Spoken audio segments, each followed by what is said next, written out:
Bismillahirrahmanirrahim.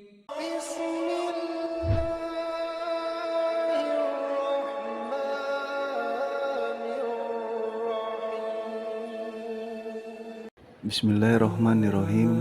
Assalamualaikum warahmatullahi wabarakatuh. Para saudaraku semua, syukur alhamdulillah kita panjatkan kehadirat Allah Subhanahu wa taala karena kita masih berjumpa lagi di channel ini.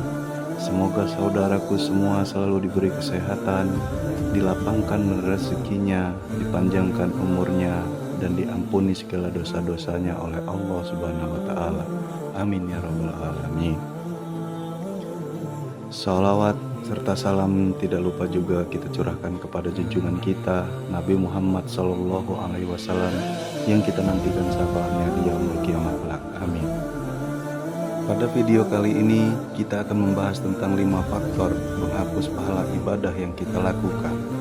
Allah Subhanahu wa taala dan Nabi Muhammad SAW selalu menyerukan umat muslim untuk berbuat baik dan menambah pahala.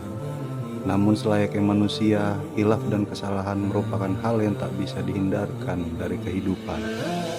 Dari semua tindakan atau kehilafan yang dilakukan manusia, ada beberapa hal yang bila dilakukan dapat menghapuskan pahala atau amal-amal yang telah dikumpulkan.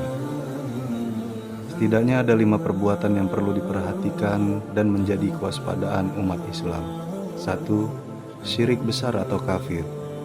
Perbuatan pertama yang dapat menghapus pahala adalah syirik besar atau kafir. Syirik besar merupakan perbuatan yang mengambil tandingan selain Allah Subhanahu wa taala dan menyamakannya dengan Sang Pencipta. Beberapa contoh perbuatan syirik besar adalah bernazar pada selain Allah Subhanahu wa taala, tawaf keliling kubur dan berdoa meminta pada penghuni kubur, selain itu meminta perlindungan pada selain Allah, dan bertawakal padanya merupakan contoh kafir. Kesyirikan besar merupakan bentuk kezaliman besar dan penghinaan terhadap Allah Subhanahu wa taala. Dengan melakukan hal tersebut sama artinya menyamakan derajat Allah dan makhluknya. Balasan yang setimpal dengan perilaku ini adalah terhapusnya semua pahala amal kebaikan. Selain itu, Allah Subhanahu wa taala tidak akan memberikan ampunan bila seseorang manusia mati dalam keadaan berbuat syirik dan belum bertaubat darinya. Hal ini disampaikan dalam Al-Quran, surat Al-An'am ayat 88 yang artinya, seandainya mereka menyekutukan Allah, niscaya lenyaplah dari mereka amalan yang telah mereka kerjakan. 2. Syirik kecil atau riya. Perbuatan berikutnya yang dapat menghapus pahala adalah syirik kecil atau riya. Riya artinya memperlihatkan sekaligus memperbagus suatu amal ibadah dengan tujuan diperhatikan dan mendapat pujian dari orang lain. Perbuatan ini pasti menghapus amalan yang telah dilakukan karena tujuannya yang tidak tulus, ingin dipuji oleh orang yang melihat atau mendengarnya. 3. Ujub atau membangga-banggakan amal. Perilaku bersyukur kepada Allah Subhanahu wa taala atas segala nikmat yang telah diberikan merupakan hal yang baik dan ciri muslim yang bertakwa. Namun, batas antara bersyukur dan ujub atau membanggakan amal di luar batas sangat tipis.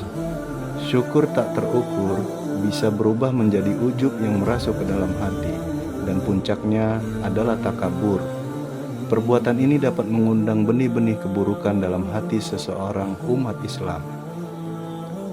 Ujub merupakan perilaku mengagumi diri sendiri dan senantiasa membanggakan diri karena merasa memiliki kelebihan tertentu yang tidak dimiliki orang lain. Perbuatan seperti ini jelas tidak baik dan dapat menghapus pahala seseorang. Nabi Muhammad SAW pun pernah mengungkit perihal ujub ini dalam hadis riwayat Tabrani yang berbunyi, 3 perkara yang membinasakan, rasa pelit yang ditaati, hawa nafsu yang diikuti, dan ujubnya seseorang terhadap dirinya sendiri. 4. Mengungkit amalan. Ketika seseorang muslim melakukan ibadah atau perbuatan baik dalam hidup, ikhlas merupakan pondasi yang harus terus dimiliki. Rasa ikhlas juga harus dijaga ketika sedang berinfak atau bersedekah. Dalam Al-Quran, surat Al-Baqarah ayat 262, Allah Subhanahu wa Ta'ala berfirman yang artinya, orang-orang yang menafkahkan hartanya di jalan Allah, kemudian mereka tidak mengiringi apa yang dinafkahkannya itu dengan menyebut-nyebut pemberiannya dan dengan tidak menyakiti perasaan si penerima, mereka memperoleh pahala di sisi Rob mereka. Tidak ada kekhawatiran terhadap mereka dan tidak pula mereka bersedih hati.